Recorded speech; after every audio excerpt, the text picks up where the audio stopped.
Health news మీకోసం.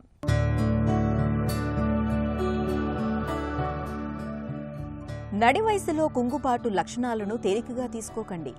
మధ్య వయసులో దీని బారిన పడ్డవారికి ముందు తీవ్రమైన మతిమరుపు జబ్బు డిమెన్షియా తలెత్తే అవకాశం అధికంగా ఉంటున్నట్లు యూనివర్సిటీ కాలేజ్ ఆఫ్ లండన్ విశ్వవిద్యాలయానికి చెందిన అధ్యయనంలో బయటపడింది.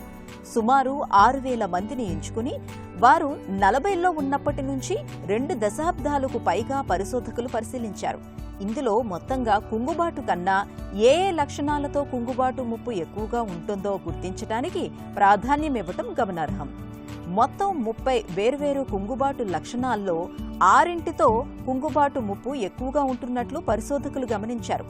తమ మీద తాము నమ్మకం, విశ్వాసం కోల్పోవటం, సమస్యలను ఎదుర్కోలేకపోవటం, ఏకాగ్రత చూపటంలో ఇబ్బంది పడటం, ఇతరుల పట్ల దయ, సానుభూతి చూపలేకపోవటం, ఎల్లప్పుడూ నిరాశ, దిగులుతో బాధపడటం, అనుకున్నట్లుగా పనులు పూర్తయినా సంతృప్తి చెందకపోవటం, ఆత్మవిశ్వాసం తగ్గటం ఇవన్నీ డెమెన్షియా ముప్పును పెంచుతున్నట్లు తేలింది.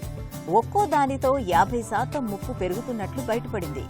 జన్యువులు, పొగ, మద్యం తాగటం వంటి జీవనశైలి అంశాలు, మధుమేహం, అధిక కొలెస్ట్రాల్ వంటి జబ్బులతో సంబంధం లేకుండా ఈ లక్షణాలన్నీ డెమెన్షియా ముప్పును పెంచుతూ ఉండటం గమనార్హం.